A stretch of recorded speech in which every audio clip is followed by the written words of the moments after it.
Hello friends, this is Achal and I welcome you all on our 247 with the topic that is sentence connectors. So as you all know, this is a new pattern that has been added to your syllabus and it says what? You have a sentence in one sentence and then you have another sentence in second sentence.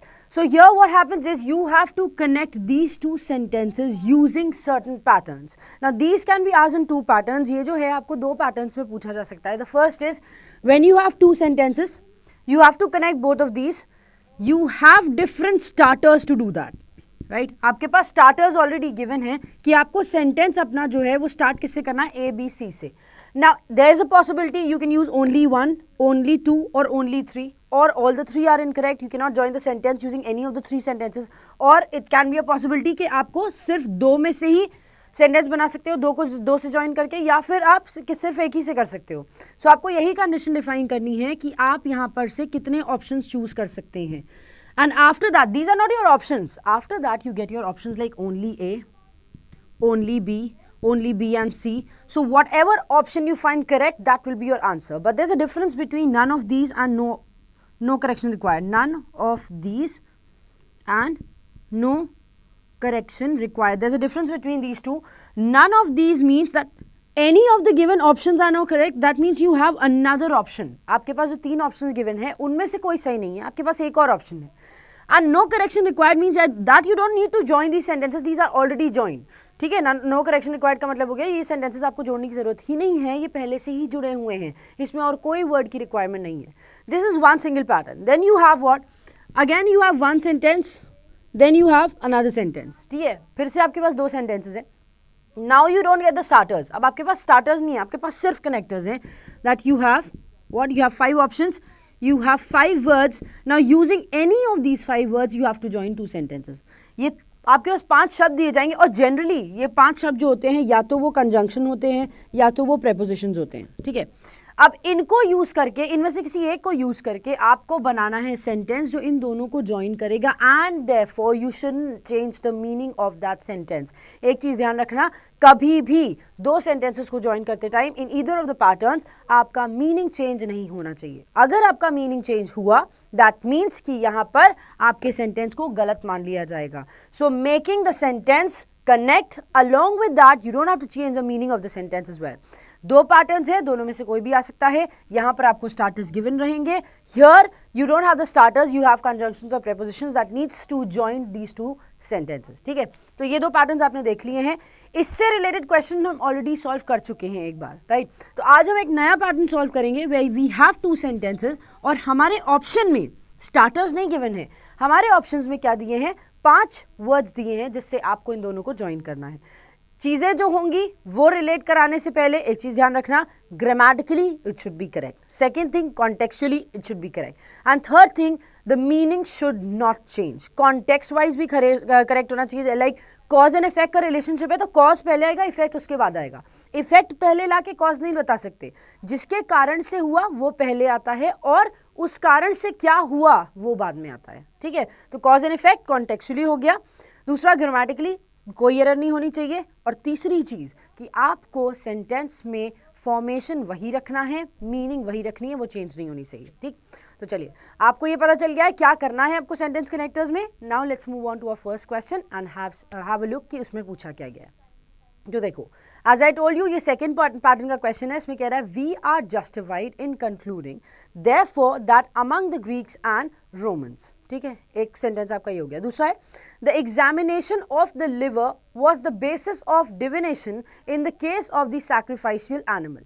अब दो sentences दिए हुए हैं, Greeks और Roman से related पहला sentence है और मे बी उन्हीं के टाइम में कुछ ऐसा एग्जामिनेशन होता था लीवर का जो कि बेस्ड होता था divination of in the case of sacrificial animal. जो एनिमल सैक्रिफाइस किया जा रहा है उसके लीवर का एग्जामिनेशन होता था. ठीक है, तो ये दो चीजें. अब आपको लाइकवाइज, ऑल्दो, दो, एंड और बट का यूसेज. पहले तो हमें यही समझ में आना चाहिए कि जो वर्ड्स यूज हुए हैं उनका यूसेज क्या है. जैसे फॉर एग्जांपल सबसे पहला वर्ड है लाइकवाइज. लाइकवाइज कहाँ यूज होता है? जब आपको ये बताना होता है that you are talking about something in similar, जब दो चीजें सेम है तो, है ना. ऑल्दो या दो जो यूज हुआ है, ऑल्दो या दो, there is no such thing associated to these two words. यहाँ पर कोई भी ऐसी हार्ड एंड फास्ट रूल नहीं है कि आप सेंटेंस के स्टार्टिंग में ही ऑल्दो यूज़ करते हो या सेंटेंस के लास्ट में ऑल्दो यूज़ करते हो या सेंटेंस के बीच में आप दो का यूज़ कर सकते हो. There is no such thing like that. ठीक है, ऑल्दो या दो का यूज़ होता क्यों है? This is used when you have two contradictory ideas. जब आपके पास दो कॉन्ट्रडिक्टरी आइडियाज़ हैं, कॉन्ट्रडिक्टरी मतलब ऑपोजिट आइडियाज़ है, पॉजिटिव नेगेटिव भी ना बोल के हम ऑपोजिट आइडियाज़ की बात करेंगे. फॉर एग्जाम्पल हमने बोला ऑल्दो ही इज़ रिच, मतलब उसके पास बहुत पैसा है. Yet he is a माइजर, that means उसके पास बहुत पैसा है तो उसको कंजूसी नहीं करनी चाहिए, बट फिर भी वो कंजूसी करता है.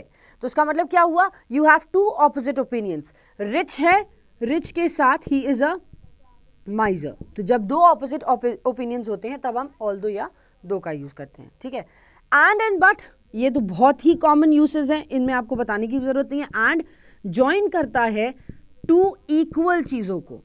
मतलब अगर आप इधर एडवर्ब रखते हो एंड के, this side if you are placing an adverb, then obviously इस साइड भी आपके एडवर्ब ही लगेगा. If you are placing a verb here, this side you will place a verb as well. That means and joins two things of equal rank. ठीक है, and but का use क्या होता है? To show a contradiction. Contradiction मतलब जो भी पहले लिखा गया, whatever is given before this, the statement following it should be in opposite to the above mention sentence. मतलब जो बट का यूज करते हैं, इससे पहले जो भी दिया हुआ है उससे कॉन्ट्रडिक्ट करता हुआ ही उसके बाद वाला सेंटेंस आना चाहिए. तो ये तो यूजेस थे लाइकवाइज, ऑल्दो, दो एंड बट के. अब आपको सेंटेंस को कनेक्ट कैसे करना है? आपको क्या करना है कि ग्रीक्स और रोमन्स जिस तरह से एग्जामिनेशन करते थे लिवर का, वही बेसिस था कि सैक्रिफाइशियल एनिमल का डिविनेशन कैसे किया जाता था. ठीक है, सो हम क्या कह रहे हैं? We are justified in concluding, मतलब हम कंक्लूड करते हुए, हम इसका सारांश निकालते हुए ये जस्टिफाई कर सकते हैं that among the Greeks and Romans, मतलब ग्रीक्स और रोमन्स के जैसे ही examination of liver was the basis of divination in the case of the sacrificial animal. Greeks और रोमन्स में एक चीज कॉमन थी, और वो क्या कॉमन थी? कि एग्जामिनेशन वो दोनों ही करते थे लिवर का, उस एनिमल का जिसका वो सैक्रिफाइस देने जा रहे हैं, जिसकी वो बलि चढ़ाने जा रहे हैं, उसका. राइट. तो देखो यहां पर हम कह रहे हैं ग्रीक्स और रोमन्स में कोई चीज सेम है. And if we are talking about being similar, we can not use a sentence और we can not use a word that shows opposition, we can not use a word that shows contradiction. And का usage दोनों तरफ से तो define करता है, जैसे Greeks and Romans, Greeks are known, Romans are known, है ना. लेकिन यहाँ पर सिमिलर बताने की बात करें, that they have something in common, उनके बीच में कोई एक चीज़ है जो कॉमन है. And therefore option number A is correct, making a sentence like we are justified in concluding therefore that among the Greeks and Romans likewise the examination of the liver was the basis of divination in the case of the sacrificial animal. जैसे Romans में animal को sacrifice करते time उसका divination, मतलब वो भगवान को बलि चढ़ेगा या नहीं चढ़ेगा, उसको आप एग्जामिन करते हो उसके लिवर के थ्रू कि चढ़ना है या नहीं चढ़ना है, उसी तरह से ग्रीक्स ऑल्सो डिड दैट. तो लाइकवाइज का यूज सिमिलर यूसेज की बात करेगा. सो option number A is absolutely correct for question number 1. अब देखते हैं नेक्स्ट क्वेश्चन में क्या दिया हुआ है एंड जस्ट क्विकली अंडरस्टैंड कि भाई मीनिंग क्या है. पहले वाले में दिया है my dog refuse to gnaw on the bone I bought her. कह रहे मेरे डॉग ने रिफ्यूज कर दिया नो करना उस बोन पे जो मैं उसके लिए लेके आया था. And then she chews on my shoes. Gnaw का मतलब क्या होता है? इसमें जी जो है वो साइलेंट होता है. नो का मीनिंग क्या होता है? जब आप किसी चीज को च्यू करो या फिर किसी चीज को एक्सेप्ट करो. ये जनरली एनिमल्स के लिए ही यूज किया जाता है. ठीक है, तो कह रहे मेरे डॉग ने रिफ्यूज कर दिया उस बोन को जो मैं उसके लिए खरीद के लाई थी. But she chews on my shoes, लेकिन वो मेरे जूतों को खा रही थी. राइट. तो मतलब दो चीजें हैं, उसको तो रिजेक्ट कर दिया जो बोन उसके लिए च्यू करने के लिए आई थी, लेकिन वो मेरे शूज को खा रही थी. तो यहां पर क्या कह रहे हैं? My dog refuse to gnaw on the bone I bought her, she chews on my shoes besides, though, instead and while. इनमें से अभी मैंने दो चीजों का यूसेज आपको ऑलरेडी बता दिया है. बिसाइड्स का यूसेज क्या होता है? कुछ लोग कहते हैं इन एडिशन टू, मतलब जितना है उसके आगे का क्या है, और कुछ लोग कहते हैं एक्सेप्ट, मतलब जितना है उसके अलावा. ठीक है, जितना है उसके अलावा.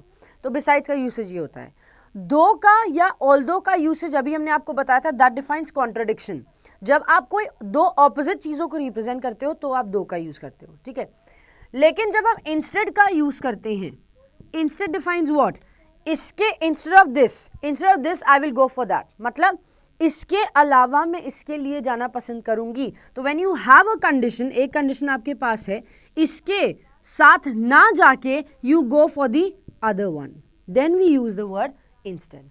एंड देन एंड का मीनिंग आपको बताया मैंने क्या, कि जब दो इक्वल चीजों को जोड़ना होता है तो एंड का यूज करते हैं। एंड वाइल का यूसेज क्या है, वाइल रिप्रेजेंट्स जब आपको दो टास्क्स एक साथ होते हुए बताने हैं, टू टास्क्स हैपनिंग साइमल्टेनियसली, दो टास्क अगर एक साथ होते हुए बताने हैं तो आप यूज करोगे वाइल का। साइमल्टेनियसली का मतलब क्या होता है, एक साथ, ठीक है। तो अब बताओ यहां पर क्या होगा, my dog refuse to gnaw on the bone I bought her, मेरे डॉग ने मैं जो बोन लेके आई थी उसको तो रिजेक्ट कर दिया, उसको तो उसने रिफ्यूज कर दिया, लेकिन उसने मेरे शूज पे च्यू किया, मतलब मेरे शूज को वो खा रही थी। तो यहां पर देखो बिसाइड्स का यूज होगा, एक्सेप्ट, मतलब यहां बिसाइड्स का मीनिंग होता है कि इसके साथ साथ ये, फॉर एग्जाम्पल इफ आई से अगर ऐसा होता कि वो बोन को तो च्यू कर रहा है और बोन को च्यू करते करते वो मेरे शूज को भी च्यू कर रहा है, that means both of the things are happening. हम बोलें अगर स्टेटमेंट लिखा है, सपोज करो कि besides teaching English I can play guitar, तो इसका मतलब क्या हुआ, कि इसका मतलब ये नहीं हुआ कि पहली वाली चीज नहीं कर सकते, इसका मतलब ये हुआ कि हम गिटार बजा, टीचर पढ़ाने मतलब टीचिंग करने के अलावा I can do one more thing, that means in addition to, पहला वाला तो है ही, दूसरा वाला भी एड ऑन हो जाएगा। बट यहां पर रिफ्यूजल की बात हो रही है और दूसरी चीज को एक्सेप्ट करने की बात हो रही है, दैट मीन्स पहली चीज रिफ्यूज और अदर चीज को एक्सेप्ट, है ना, पहली चीज रिफ्यूज, दूसरी चीज को एक्सेप्ट करने की बात हो रही है। तो instead would be a correct word here, joining the sentence like my dog refuse to gnaw on the bone I bought her, instead she chews on my shoes, ठीक है। इंस्टेड वो क्या करती है, मेरे शूज को च्यू करती है, ठीक है। So option number C is absolutely correct for question number 3। अब चलते हैं नेक्स्ट क्वेश्चन, देखो लिखा है obviously it had been a long time she had seen और टॉक टू मिस्टर केड। तो कह रहे हैं ऑब्वियसली बहुत समय बीत चुका है जब से उन्होंने बात करी है मिस्टर केड के।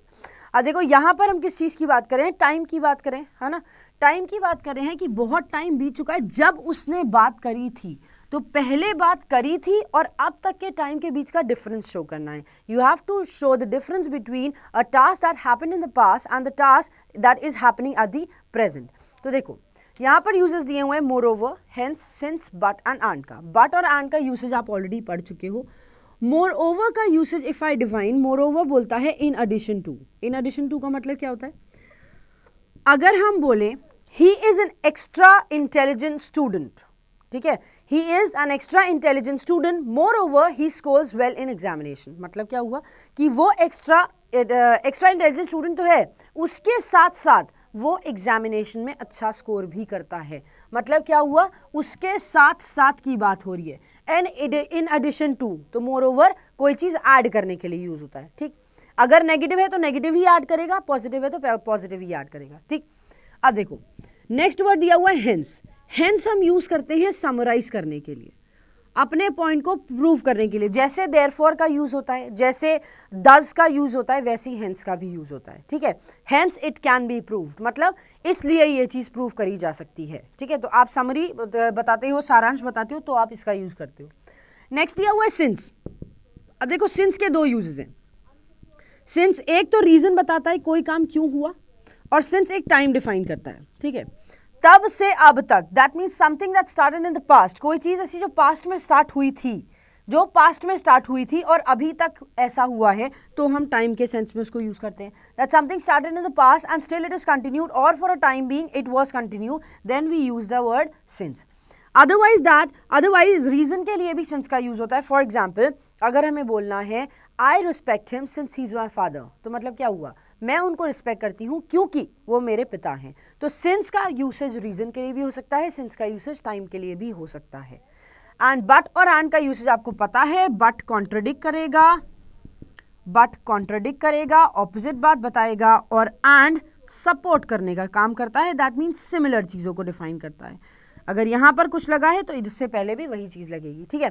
तो देखो क्या होगा, obviously it had been a long time, obviously काफी लंबा समय बीत चुका है। शी हैड सीन और टॉक टू मिस्टर कैड। अब यहां पर मोर ओवर का यूज अगर समय बताने के लिए ही होता कि it had been a long time, बहुत लंबा समय बीत चुका है और बहुत कुछ हो चुका है। अगर ऐसा कुछ होता तो आप मोर ओवर का यूज करते, है ना।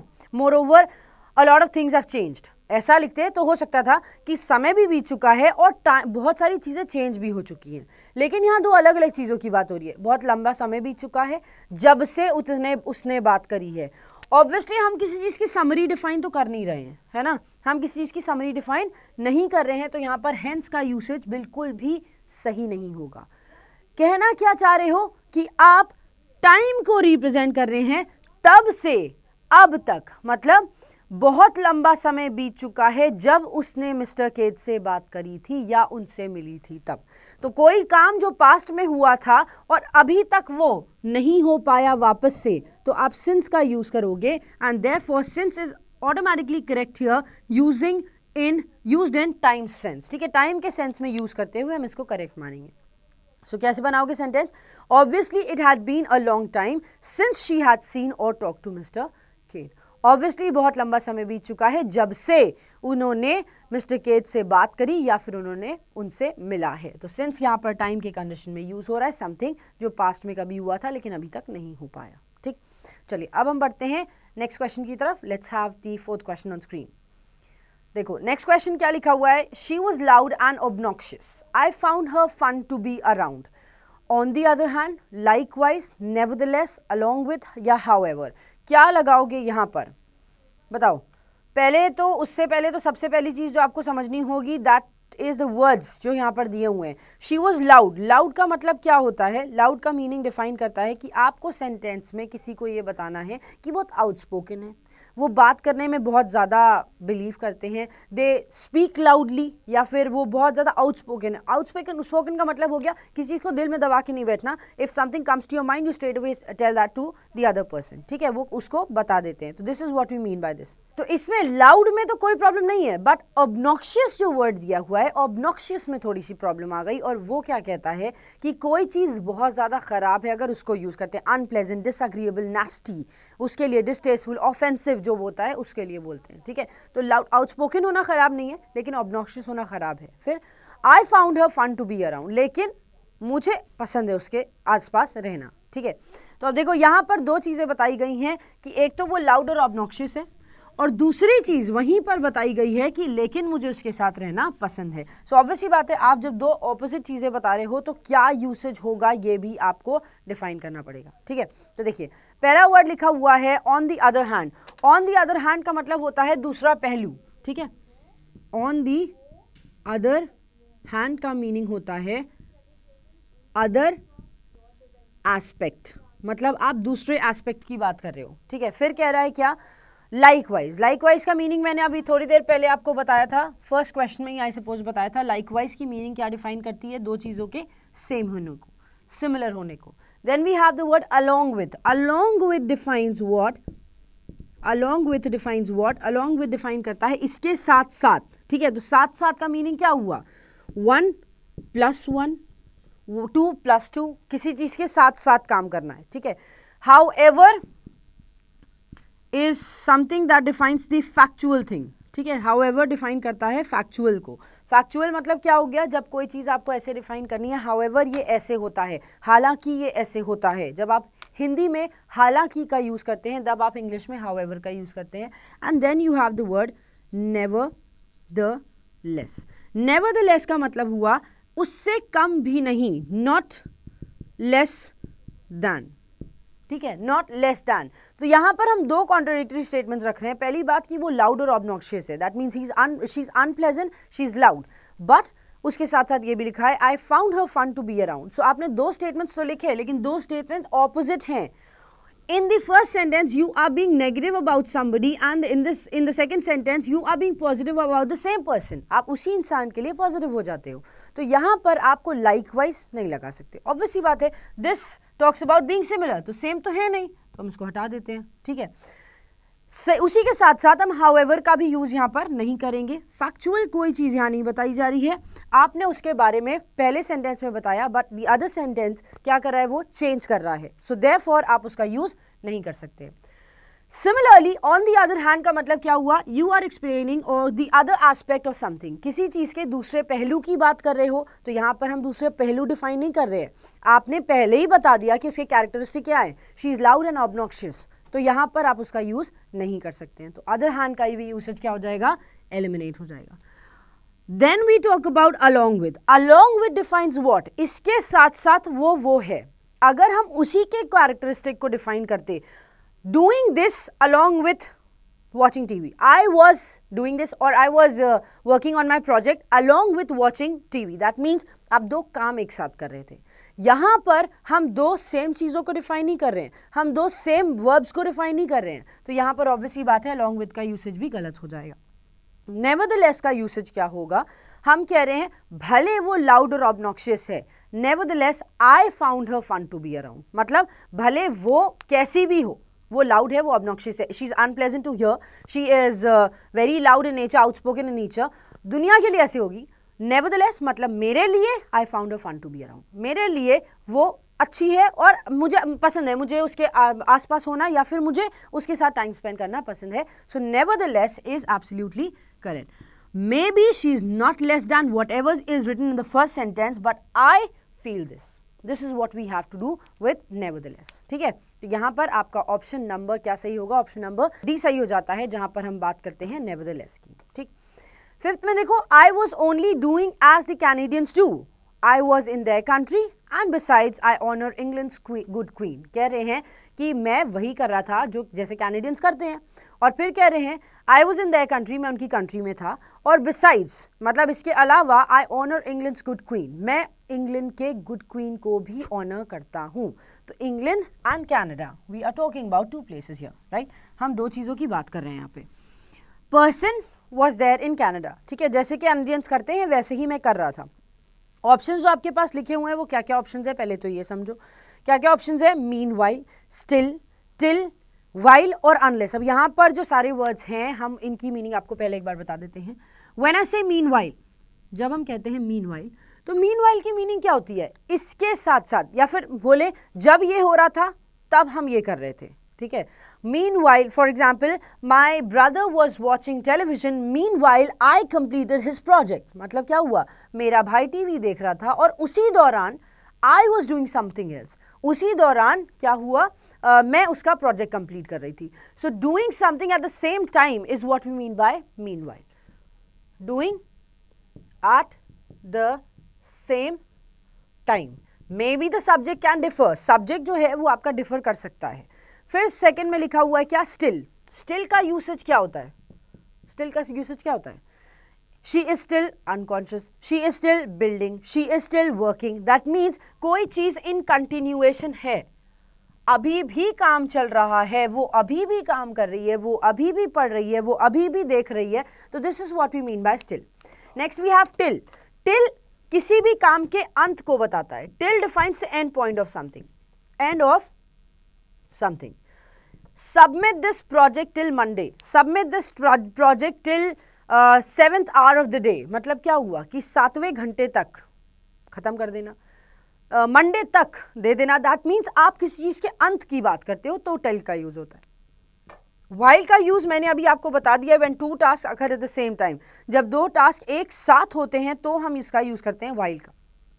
और अनलेस डिफाइंस अ कंडीशन, और अनलेस कौन सी कंडीशन को डिफाइन करता है, कंडीशन, कंडीशन बेस्ड होता है, जब तक ये नहीं होगा तब तक मैं कुछ और नहीं करूंगा। For example, unless you provide me with a good pen I won't write, मतलब जब तक आप मुझे एक अच्छा पेन नहीं दोगे तब तक मैं नहीं लिखूंगा। तो आप एक कंडीशन को डिफाइन करते हो, then you use the word unless, और वो कंडीशन कंडीशनल ही होनी चाहिए, टाइम ओरिएंटेड नहीं होनी चाहिए, वर्ब ओरिएंटेड होनी चाहिए, तो हम अनलेस का यूज करते हैं। जैसे आपको पेन देना है तब मुझे लिखना है ना, तो वर्ब ओरिएंटेड होती है कंडीशन, तो हम अनलेस का यूज करते हैं। ठीक, अब तो यहाँ पे क्या होगा, हमने क्या बोला है, कैनेडियंस जैसे करते हैं, I was only doing as the Canadians do, जब मैं उनकी कंट्री में था, एंड बिसाइड्स इसके अलावा I honour England's good queen, कह रहे हैं it was only I was only doing as the Canadians do while I was in their country, मतलब ये डिफाइन कर रहा है कि मैं वैसे ही कर रहा था जैसे कैनेडियंस करते हैं, जब मैं उनकी कंट्री में था, एंड बिसाइड्स, और उसके अलावा I honour England's good queen, और उसके अलावा मैं इंग्लैंड की गुड क्वीन को ऑनर करता हूँ. सो देखो, मीनवाइल क्या लगा सकते हो? Meanwhile I was only doing as the Canadians, I was only doing as the Canadians do, meanwhile I was in their country, and besides. नहीं, मीनवाइल का यूसेज यहाँ पर नहीं होगा because you weren't doing two different things. Then still in continuation, अभी भी करने की तो कोई बात ही नहीं हो रही है. एंड पॉइंट को भी हम एक्सप्लेन नहीं कर रहे हैं. कंडीशन नहीं दी गई है कि आप कैनेडियन ये करेंगे तो हम ये करेंगे, ऐसा कोई कंडीशन नहीं गिवन है ना. So we will have a sentence joined by the word while, by the conjunction while, stating that I was only doing as the Canadians do while I was in their country, and besides I honor England's good queen. कह रहे मैं वही कर रहा था जो Canadians करते हैं जब मैं उनकी कंट्री में था, एंड बिसाइड्स, और इसके अलावा मैं इंग्लैंड की गुड क्वीन को भी ऑनर कर रहा था. So while is the correct word here. That means your option D is the correct answer for question number 5. Now let's move on to the next question.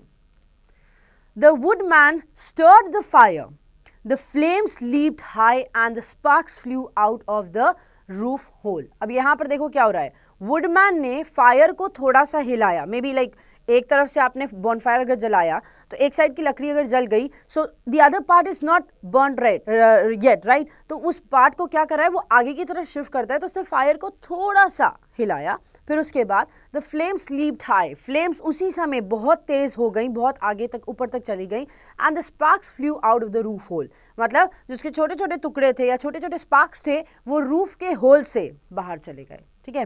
तो may be those chimneys जो पुराने ज़माने वाले घर में होती थी, the chimneys that we have walls के साथ जुड़ी हुई, उसके बारे में यहाँ पर बात हो रही होगी क्योंकि वहीं से तो रूफ टॉप कनेक्टेड होता था, है ना. तो देखो, the woodman stirred at the fire, ये बता दिया आपको. The flames leaped high and the sparks flew out of the roof hole. अब क्या क्या ज्वाइन कर सकते हो? स्टिल का यूज़ करोगे, अनटिल का यूज़ करोगे, अनलेस का यूज़ करोगे, ऑल्दो का यूज़ करोगे, बट का यूज़ करोगे. इनमें से सारे वर्ड्स की मीनिंग अभी तक आप समझ चुके हैं, बस अनटिल को छोड़ के. तो मैं अनटिल का यूसेज भी आपको अभी 2 मिनट के अंदर डिफाइन कर देती हूँ. तो स्टिल यहाँ पर दिया हुआ है तो स्टिल को हम नहीं हटाते हैं. देन वी हैव अनलेस भी दिया हुआ है तो अनलेस को भी नहीं हटाते हैं. एंड ऑल्दो बट का यूज़ तो आपको मालूम है, but still I will tell you. Although का यूसेज या दो का यूसेज हमने आपको बता दिया था कि कॉन्ट्रडिक्शन के लिए होता है. When you have something as contradiction, जो एक पॉजिटिव नेगेटिव नहीं बोलोगे, दो ऑपोजिट चीज़ें हैं. जैसे हमने आपको अभी थोड़ी देर पहले एग्जाम्पल दिया था रिच और माइजर का, है ना. एंड देन पुअर और सपोज करो ऑनेस्ट का. So this is what we mean by that. Next word is but. But define करता है नेगेटिव या पॉजिटिव. किसका? उसके पहले वाले स्टेटमेंट से. अगर पहले पॉजिटिव दिया है तो बाद वाला नेगेटिव हो जाएगा, अगर पहले नेगेटिव दिया है तो बाद वाला पॉजिटिव हो जाएगा. तो ये जो कंडीशन है ये डिफाइन करता है आपका बट का स्टेटमेंट. ठीक है, तो ये डिफाइन करता है आपका बट का स्टेटमेंट. अब बचा आपका वर्ड जो है अनटिल. ठीक है, अनटिल का यूसेज क्या है? अनटिल डिफाइंस करता है, जैसे अनलेस को हम वर्ब ओरिएंटेड कंडीशन लगाते हैं वैसे ही अनटिल क्या है, अनलेस को जैसे हम वर्ब ओरिएंटेड कंडीशन बताते हैं, वैसे टाइम ओरिएंटेड कंडीशन जो होगी उसे हम क्या करेंगे, उसे हम अनटिल का यूज देंगे. ठीक है, तो सेंटेंस क्या बनेगा? The wood man stirred the fire, the flames leaped high and the sparks flew out of the roof. तो यहां पर हम ये कह सकते हैं कि वुडमैन ने क्या किया, फायर को वो स्टर करता रहा जब तक फ्लेम्स इतनी ऊंची नहीं चली गई कि वो स्पार्क्स बन के रूफ टॉप के होल से या रूफ के होल से निकलने लग गई. तो जब तक की बात हो रही है, जब तक क्या डिफाइन करता है? टाइम डिफाइन करता है ना, जब तक. तो यहां पर still was it in continuation? No it wasn't, right. Contradict करने वाली कोई बात नहीं है तो ऑल्दो और बट का यूज वैसे भी हट जाएगा. अब बचा है यहां पर कंडीशन अनलेस और अनटिल की, है ना. हमने कहा जब तक तुम मुझे पेन नहीं दोगे तब तक मैं नहीं लिखूंगा. Unless you provide me a pen I will not write a letter. But अगर हम बोलते हैं the woodman stirred the fire, woodman ने फायर को स्टर्ड किया तब तक जब तक कि क्या नहीं हुआ, फायर लीप होके हाई नहीं चली गई और स्पार्क्स रूफ के बाहर नहीं जाने लगे. तो यहां पर आप तब तक की बात कर रहे हैं, you are talking about times orientation, आप टाइम के ओरिएंटेशन की बात कर रहे हो. तो यहां पर ऑप्शन नंबर बी आपका एकदम करेक्ट आंसर होगा, जो आपके अनटिल के सेंस को एक्सप्लेन कर रहा है. ठीक है, तो आपको until को एक्सप्लेन करना है और सेंटेंस कैसा बनेगा, the wood man stirred the fire until the flames leaped high and the sparks flew out of the roof hole. ठीक है, अब चलते हैं 7th क्वेश्चन पे. लिखा क्या है, the abandoned kittens were too young to eat solid foods. abandoned का मतलब क्या होता है, अकेली छोड़ दी गई है, आइसोलेटेड है. ठीक है, आइसोलेटेड है. तो कह रहे हैं कि abandoned kittens जो थी वो बहुत ज़्यादा छोटी हैं, बहुत ज़्यादा यंग हैं अभी सॉलिड फूड खाने के लिए. That means they can not have anything that you give in solid form. May be वो लिक्विड खा सकते हैं क्योंकि बहुत ज़्यादा छोटे हैं, बच्चे हैं. Then we say we needed to bottle feed them every 2 hours. हमारी ज़रूरत थी कि हम उनको क्या करें, कि हम उन्हें बॉटल फीड करें, क्योंकि उस समय वो सिर्फ लिक्विड ही पी सकते हैं, तो इस वजह से वहाँ पर बॉटल फीड उनको हर 2 घंटे में करना पड़ता रहता था. ठीक है, तो यहाँ पर हम बात कर रहे हैं 2 चीज़ों की, कि वो अबैंडन्ड थे, वो नहीं खा सकते थे, वो नहीं पी सकते थे, और इस वजह से हमें उनको हर 2 घंटे पे बॉटल से फीड कराना पड़ता था. ठीक है, तो 2 एंड ऑल दो, मालूम है आपको 2 एंड ऑल दो का यूसेज फिर से बताने की ज़रूरत यहाँ पर होगी नहीं, but still I am telling you. 2 and although का यूसेज जैसा कि हमने डिफाइन किया है वो क्या है, 2 एंड ऑल दो का usage defines that you are talking about something that contradicts, contradict करने की बात कर रहा है. ठीक है, then you have the words hence. Hence का usage again I told you, when you have to summarize something, आपको जब समराइज करना होता है तो आप हेंस का यूज करते हो. इसलिए, क्यों, क्योंकि, जब क्योंकि ऐसे बताना होता है तो आप यूज करते हो. ठीक है, then you have the word however. However is used when you have to talk about the fact. ठीक है, हालांकि ऐसा हो रहा है, और none of the above. बताओ क्या होगा. हमने बोला किटन्स क्या नहीं कर सकती थी, बहुत ज़्यादा छोटी थी तो वो सॉलिड फूड नहीं खा सकती थी. सॉलिड फूड नहीं खा सकती थी तो हमने क्या किया, हमने बॉटल फीड किया उनको हर 2 घंटे पे. क्यों किया, because they weren't able to have solid food, वो नहीं खा पा रही थी इसलिए हमने किया. So why did we do that, ऐसा क्यों हुआ, तो वो प्रूफ कर रहा है कि ऐसा क्यों हुआ, क्योंकि वो नहीं खा पा रहे थे. तो ऑप्शन नंबर मेरे हिसाब से कॉन्ट्राडिक्ट तो कुछ कर नहीं रहा है, तो 2 ऑल दो तो वैसे ही हट गया. फैक्ट की बात नहीं बता रहे, we are talking about summarising something. As they weren't able to eat something, जो वो ईट नहीं कर पा रहे थे, तो उनकी बॉटल फीडिंग करी गई, इस वजह से उनकी बॉटल फीडिंग करी गई. ठीक है, so the correct sentence would be what, the abandoned kittens were too young to eat solid food, hence we needed to bottle feed them every 2 hours. और इसलिए हमें ज़रूरत थी कि हम उनको बॉटल फीड करें हर 2 घंटे में. ठीक है, अब चलते हैं 8th क्वेश्चन पे, देखते हैं 8th क्वेश्चन में क्या लिखा हुआ है जल्दी से. हाँ, तो आ गया 8th क्वेश्चन आपके सामने. The engineer said the bridge was now safe, no one wanted to risk crossing it. कह रहे हैं कि इंजीनियर्स से कह तो दिया कि ब्रिज अब सेफ है, लेकिन फिर भी अभी कोई अपनी लाइफ को रिस्क करना नहीं चाहता था. उसको क्रॉस करके कोई उसको क्या नहीं करना चाहता था, अपनी लाइफ को रिस्क नहीं करना चाहता था. So again you have the words like moreover, still, 2 all दो का यूसेज आपको मालूम है क्या है, कॉन्ट्रडिक्ट करने का. मोरओवर का यूसेज मैंने आपको बताया था, when you want to add something of same quality, that means अगर आपने पॉजिटिव रखा है तो पॉजिटिव ही कुछ और ऐड करने के लिए मोरओवर यूज होता है. अगर नेगेटिव लिखा है तो नेगेटिव ही कुछ और ऐड करने के लिए मोरओवर होता है. So moreover adds same to the above, जो भी ऊपर लिखा है उसी के साथ कुछ और नया ऐड करना, लेकिन सेम क्वालिटी का होना चाहिए. ठीक है, बट यहां पर हम क्या कह रहे हैं, what are we talking about here, मतलब यहां पर हम किस चीज की बात कर रहे हैं. एंड स्टिल का यूसेज आपको मालूम है, still talks about in continuation, कोई चीज चल रही है तो हम यूज करते हैं इसको, राइट. अब यहां पर देखो किस चीज की बात हो रही है. Once the engineers have said that the bridge was now safe, एक चीज हो गई कि ब्रिज, इंजीनियर्स ने कह दिया ब्रिज अब सेफ है.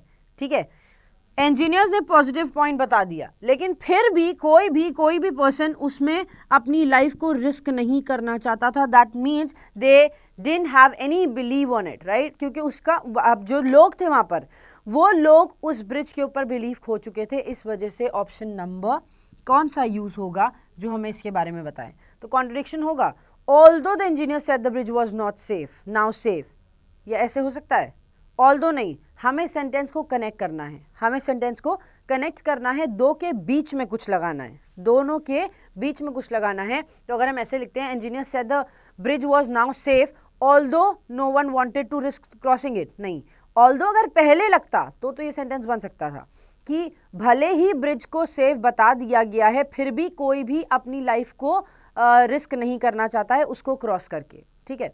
लेकिन दो और ऑल्दो का यूज़ यहाँ पर बीच में नहीं हो सकता है। क्यों? क्योंकि अगर लगाओगे तो उसके आगे आपको कुछ और भी स्टेटमेंट मेंशन करना पड़ेगा। भले ये हो गया फिर भी ये हुआ, तो वो आप ऐसे नहीं लिख सकते। फिर नो वन, स्टिल का यूज होगा नहीं क्योंकि कंटिन्यूएशन की बात हो नहीं रही है, तो दो ऑल्दो तो वैसे ही एलिमिनेट हो गए, and we are not talking about anything in continuation and therefore still is also eliminated, ठीक है।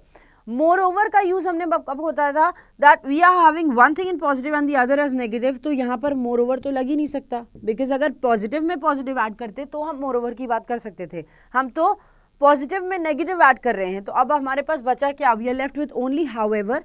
हम हाउएवर का ही बात कर सकते हैं कि कह रहे हैं ब्रिज को सेफ तो बता दिया इंजीनियर ने ये तो कह दिया कि ब्रिज सेफ है। हाउएवर, हालांकि अभी भी कोई भी नहीं चाहता कि उस ब्रिज को वो क्रॉस करके अपनी लाइफ को रिस्क करे। So however is the correct word that joins two sentences as the engineer said the bridge was now safe, however no one wanted to risk crossing it, ठीक है। 9th में देखो क्या दिया, the wood appear to be cherry, कह रहे हैं would जो था वो दिख रहा था as a cherry. It could use a coat of wax, it still had a deep lustre, कह रहे हैं अभी भी उसको हम वैक्स की कोटिंग दे सकते थे, it still had a deep lustre, अभी भी उसमें काफ़ी कुछ चीज़ें बाकी थी, बहुत ज़्यादा अट्रैक्टिवनेस उसमें बाकी थी, ठीक है। तो देखो अगर हम स्टेटमेंट को ज्वाइन करते हैं तो क्या होगा, दो ऑल्दो का यूज़ यहाँ पर भी हुआ है, अनलेस का यूज़ नहीं दिया गया है, हाउएवर का यूज़ मैंने अभी आपको बता दिया है, this talks about factual things, ये फैक्ट की बात बताता है, ठीक है। देन वी हैव स्टिल भी यहाँ पर लिखा हुआ है, तो जो नहीं लिखा है उसको हम हटा देते हैं, बाकी more over is not placed, contradict करता है ऑल्दो दो, वो तो यूज़ हो ही रहा है। अब यहाँ पर एक और वर्ड जो ऐड हुआ है दैट इज अनलेस, है ना। अनलेस का यूसेज मैंने आपको बता दिया है, when you have verb oriented condition, जब आपके पास वर्ब ओरिएंटेड कंडीशन होती है तब आप अनलेस का यूज़ करते हो, और टाइम ओरिएंटेड होगी तो अनटिल का यूज़ करेंगे, ठीक। तो अब देखो यहाँ क्या लिखा है, the wood appear to be cherry dash it could use a coat of wax, it still had a deep lustre, कह रहे हैं वुड अभी भी चेरी जैसा लग रहा था, wood appear to be a cherry मतलब चेरी का यूसेज एक्चुअली यहाँ पर चेरी दिखने से नहीं हो रहा है, चेरी का यूसेज यहाँ पर चेरी डिफाइन कर रहा है क्या, कि अभी भी वो एक चेरी जैसा है, मतलब कुछ खराबी नहीं लग रही है उसमें, ठीक है। The wood appear to be cherry, जैसे हम बोलते हैं ना cherry on the top, it appears like a cherry on the top, मतलब अच्छा तो था उसने और अच्छा बना दिया, ठीक है। फिर इट सेज तो वुड अपीयर कर रहा है कैसा, अभी चेरी जैसा अपीयर कर रहा है, मतलब इट थिंग्स और it appears to be fresh. फिर it could use a coat of wax, वो यूज कर सकता है एक कोट ऑफ वैक्स, फिर भी लगेगा, it still had a deep lustre, मतलब भले वो चेरी की तरह दिख रहा है फिर भी अगर हमें कोट ऑफ वैक्स अगर उसमें लगा देते हैं तो उसमें एक डीप लस्टर ऐड हो जाएगा, क्योंकि अभी भी उसमें है तो वो और एड ऑन हो जाएगा, राइट। एड ऑन की बात कर रहे हो, एड ऑन की बात करते तो हो सकता है मोर ओवर अगर यहाँ लगा होता तो मोर ओवर लगा सकते थे, बट स्टिल का कंटिन्यूएशन की बात ऑब्वियसली नहीं हो रही है। हाउएवर फैक्ट की बात करता है, we can not place it. फिर उसके बाद कह रहे हैं अनलेस, वर्ब ओरिएंटेड कुछ नहीं है, कंडीशन तो पहली बात हम कंडीशन ही नहीं डिफाइन कर रहे तो हम लगाएंगे क्यों। दूसरी चीज कह रहा है wood appear to be cherry, wood एक चेरी जैसा तो लग रहा था, although it could use a coat of wax, भले ही वो एक कोट ऑफ वैक्स बना सकता है, it still had a deep lustre, yet it still had a deep lustre. तो मैंने कहा था कि ऑल्दो अगर आप लगाते भी हो, ऑल्दो अगर आप लगाते भी हो तो आगे चल के आपको कॉमा से या फिर येट से लगाकर एक और स्टेटमेंट मेंशन करना पड़ेगा, तो यहाँ पर it still had a deep lustre, comma लगाकर आपने एक और स्टेटमेंट लगा रखा है, देयरफॉर आप ऑल्दो का यूज कर सकते हैं, इसकी मीनिंग इनकरेक्ट नहीं निकलेगी। अब क्वेश्चन आया कि दो लगाएं ऑल्दो लगाएं, so it's better to use although because nuances भी हमारे काम करते हैं, and it says the wood appear to be cherry and although it could use a coat of wax, it still had a deep lustre, ठीक है। चलिए अब हम चलते हैं नेक्स्ट क्वेश्चन की तरफ, let's have a 10th question on screen. It was unintelligible why he had told it और why it had to be told in Russian. Anna Pavlovna and the others appreciated Prince Hippolyt's social tact in so agreeably ending Perrier's unpleasant and unamiable outburst. Amiable का मतलब होता है friendly, unamiable का मतलब क्या होता होगा unfriendly, मतलब वो friendly नहीं है किसी चीज को लेके, right? तो देखो यहाँ पर बात क्या हो रही है. It was unintelligible why he told it और why it had to be told in Russian. कह रहे हैं ये बहुत unintelligible बात है, मतलब ये बेवकूफ़ी से भरी हुई बात है क्या कि उन्होंने क्या किया, उन्होंने अपने लोगों को बताया. पहली बात तो क्यों उन्होंने बताया, और फिर उसके बाद ये कंडीशन आई कि एक तो उन्होंने क्यों बताया, दूसरा अगर बता भी दिया तो वो रशियन में बताने की क्या ज़रूरत थी, है ना. तो दो क्वेश्चन यहाँ पर आ गए. Anna and the others appreciated Prince's social tact in so agreeable ending Perrier's unpleasant and unamiable outburst. अब वो unamiable outburst था, unpleasant outburst था, मतलब लोग उसको सपोर्ट नहीं कर रहे थे. तो यहाँ पर क्या होगा, स्टिल का यूज़ करोगे, until का यूज़ करोगे, along with का यूज़ करोगे, nevertheless का यूज़ करोगे, however का यूज़ करोगे. मैंने आपको बता रखा है स्टिल का यूज़ कहाँ होगा, until का यूज़ कहाँ होगा. Still talks about in continuation, continuation में कुछ हुआ. until टाइम ओरिएंटेड है, कंडीशन डिफाइन करता है, तो यहाँ पर अगर कंडीशन है ही नहीं तो आप क्यों लगाओगे इसको. टाइम ओरिएंटेशन को डिफाइन करता है. Then we have along with का यूसेज होता है क्या, के साथ साथ, दैट मीन्स 1+1 ऐसा usage. Then we talk about nevertheless का मीनिंग भी मैंने आपको बता दिया है. This talks about what, nevertheless, not less than, उससे कम भी नहीं. और हाउएवर डिफाइन करता है फैक्ट्स को, हालांकि फैक्ट्स को, ठीक है. तो यहाँ पर बताओ क्या होगा, अगर हम बोलते हैं अगर हम बोलते हैं it was unintelligible why he had told it और why it had to be told in Russian, उसके बावजूद एना और अदर्स ने अप्रिशिएट किया प्रिंस को उसके सोशल टैक्ट के लिए in so agreeable ending appears unpleasant and unamiable outburst. कह रहे हैं कि भले ही इट वॉज अनइंटेलिजिबल, मतलब भले ही वो अनइंटेलिजिबल था कि उसने क्यों बताया पहली चीज़, और अगर बताया भी तो उसने रशियन में क्यों बताया.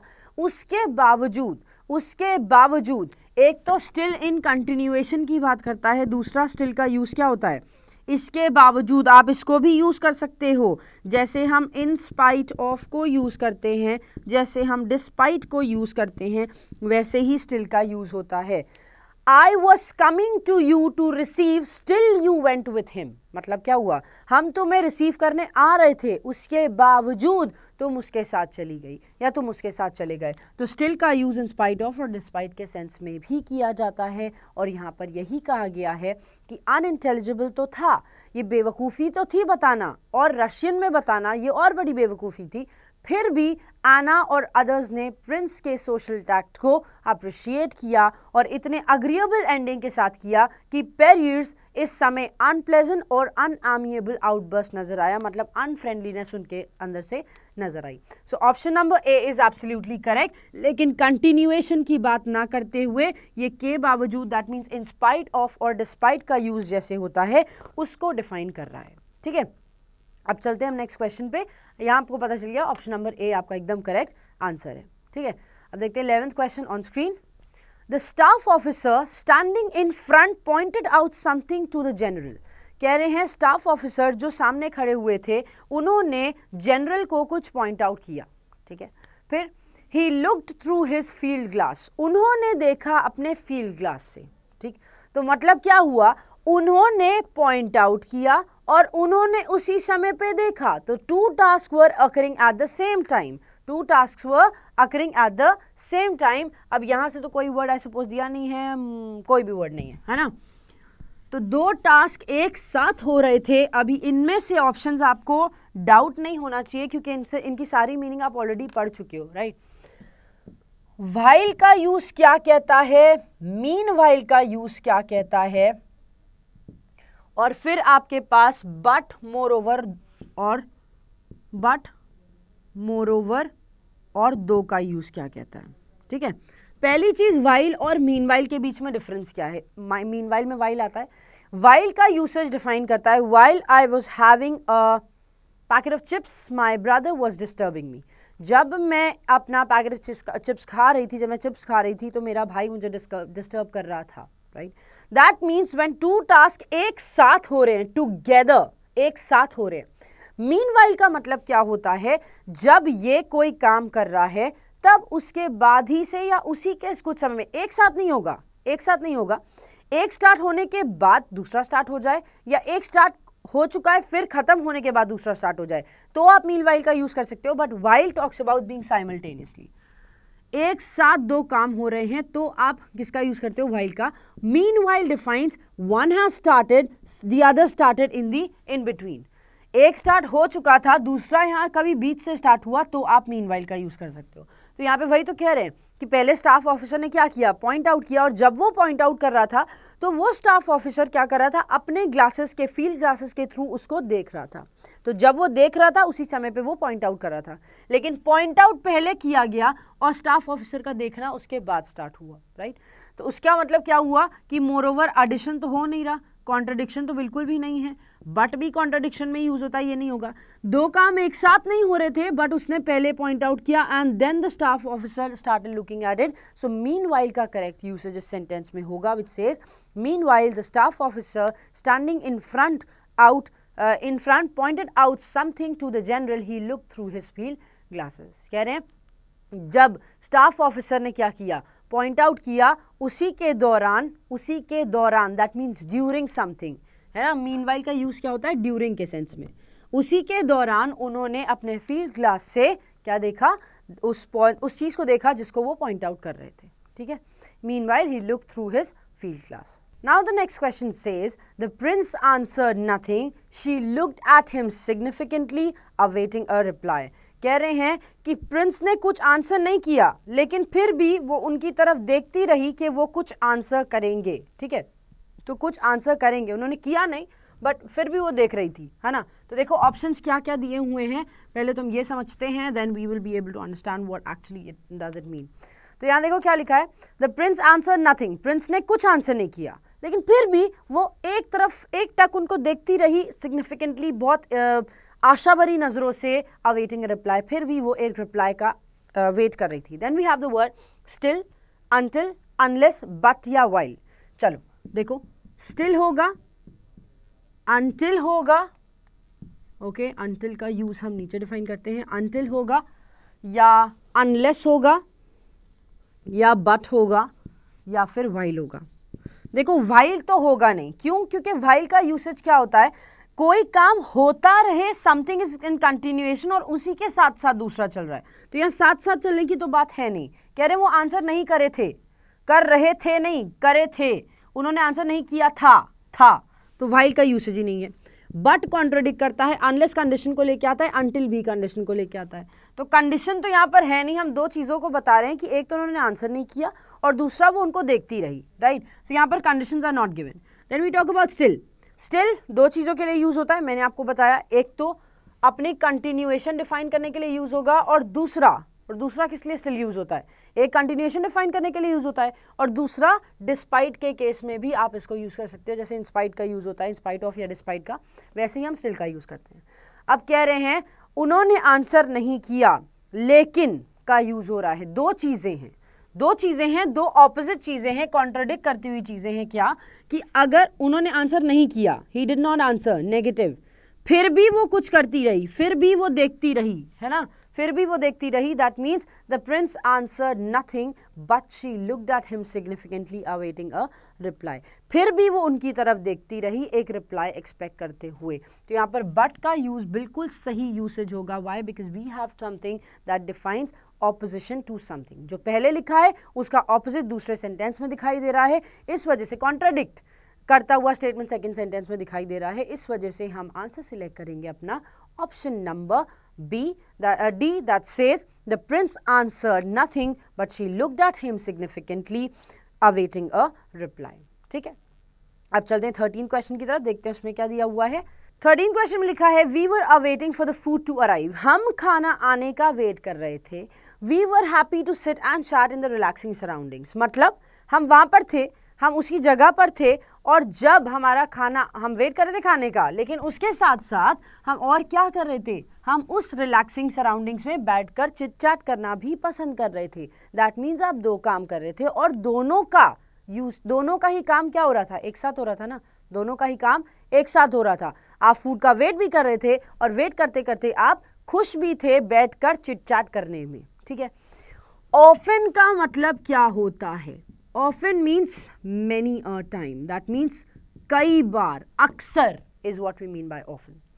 सेल्डम का यूज क्या होता है, सेल्डम डिफाइंस कभी कभार, वेरी लेस, ठीक है।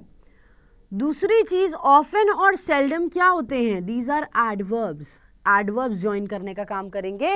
एडवर्ब्स दो सेंटेंसेस को ज्वाइन कर सकते हैं, नहीं कर सकते ना। फिर सेंटेंस, फिर आया आपके पास व्हाइल और फिर आपके पास आया मीन वाइल। मैंने आपको व्हाइल और मीन वाइल की मीनिंग अभी थोड़ी देर पहले बताई थी। और एंड का यूसेज क्या होता है, दो इक्वल चीजों को जोड़ने का काम करना, ठीक है। लेकिन यहां पर हम वाइल का यूसेज डिफाइन करेंगे और मीन वाइल का, मीन वाइल डिफाइन करता है ड्यूरिंग के केस में, दैट मीन्स एक चीज चल रही थी, उसके दौरान कुछ हो गया, उसके बीच में कुछ हो गया।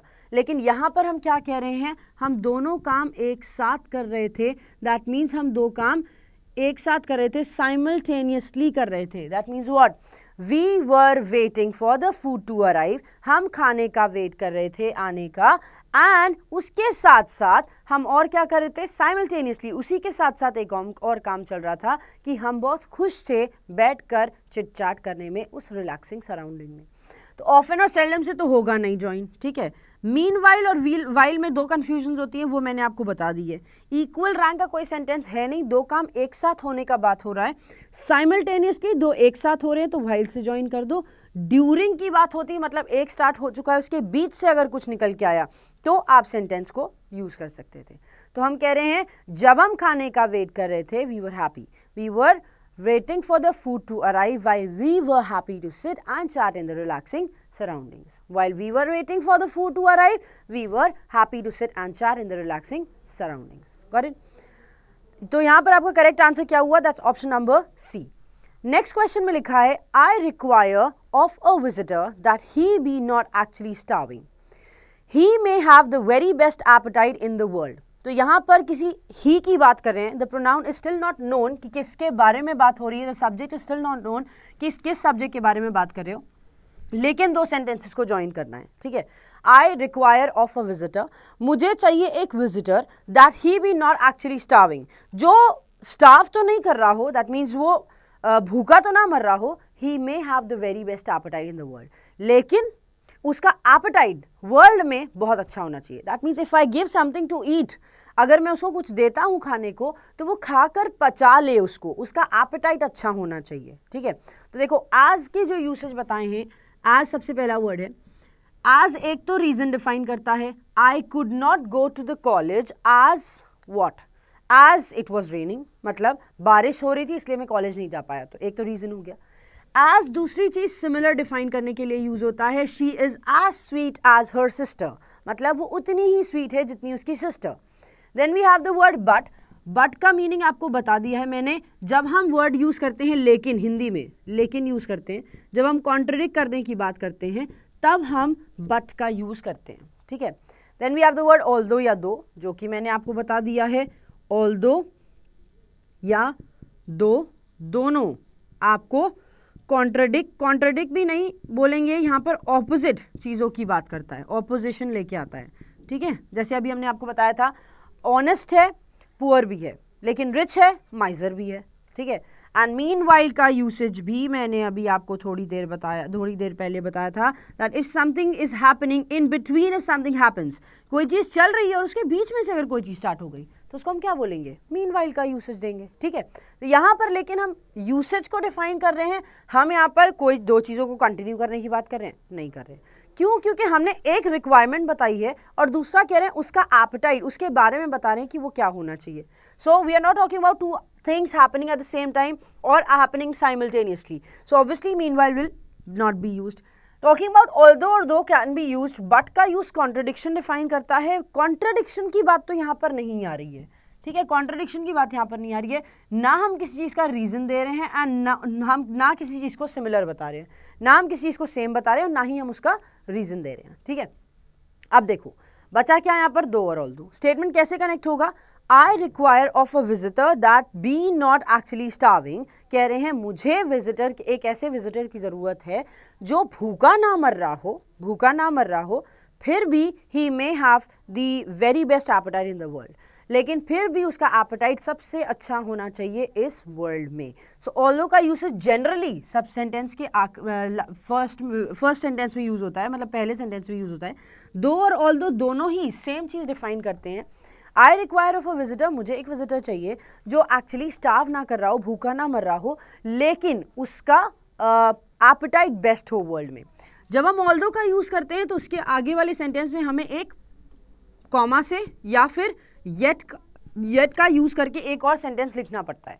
लेकिन इस कंडीशन में ना हमारे पास कॉमा है ना हमारे पास येट है, तो इस कंडीशन में आप दो का यूज़ करो, ऑल्दो का यूज़ करने की ज़रूरत ही नहीं है.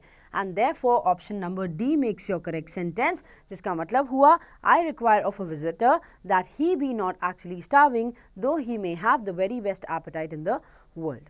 ठीक है, अब चलते हैं अपने आखिरी क्वेश्चन की तरफ and let's have the last question on screen.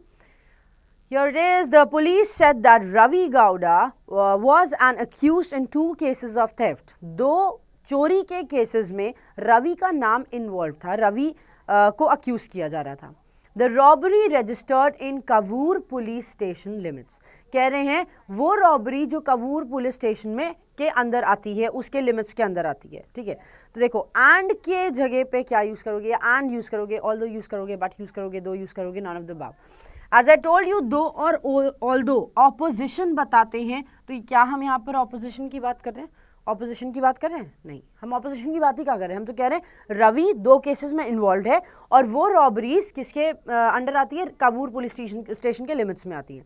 तो हम 2 बात बता रहे हैं और दोनों चीज़ रवि से रिलेटेड है ना, दोनों चीज़ रवि से रिलेटेड है. तो ऑब्वियस ही बात है, ना हम दो ऑल्दो का यूज़ करेंगे, ना हम बट का यूज़ करेंगे, लेकिन का यूज़ भी नहीं करेंगे. और बचा क्या हमारे पास, एंड का यूसेज. 2 इक्वल चीज़ों को ज्वाइन कर रहे हो.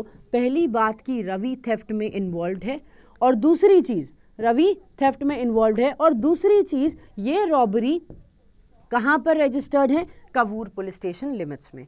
So obviously option number A does make a sentence. Joining the sentences as the police said that Ravi Gowda was an accused in 2 cases of theft and the robbery registered in Kavur police station limits. ठीक है, और robbery जो है वो registered है Kavur police station में. So option number D again makes a correct sentence for this question as well. तो हमारा सही आंसर हो गया D. अब आपके जितने सही आंसर्स आए हैं एकदम सही, उसको आप प्लेस करेंगे अपने कमेंट बॉक्स में, ताकि मुझे पता चल सके कि आपकी प्रिपरेशन कैसे चल रही है. और ज़्यादा से ज़्यादा इसको प्रैक्टिस करने की कोशिश करो, ताकि आपके प्रॉब्लम्स जितने भी हैं इनसे रिलेटेड, कनेक्टर्स से रिलेटेड, वो सारी सॉल्व हो जाएं. एक पहले भी पैटर्न मैंने दे दिया है जहाँ पर स्टार्टर्स गिवन थे, यहाँ स्टार्टर्स वाला क्वेश्चन नहीं था. यहाँ पर ऑल टुगेदर कंजंक्शन का यूसेज था, जो कंजंक्शन किस तरह से सेंटेंस में यूज़ किया जा सकता है. तो आज आपने बहुत सारे कंजंक्शन भी पढ़ लिए, उनका यूसेज कहाँ होता है वो भी पढ़ लिया. सो आई सपोज अब कंजंक्शन के चैप्टर में आपको प्रॉब्लम नहीं आनी चाहिए. ठीक है, so with this we end up this video. I hope you enjoyed it. Keep watching us, keep loving us, because we love you, and take care of yourselves. Bye bye.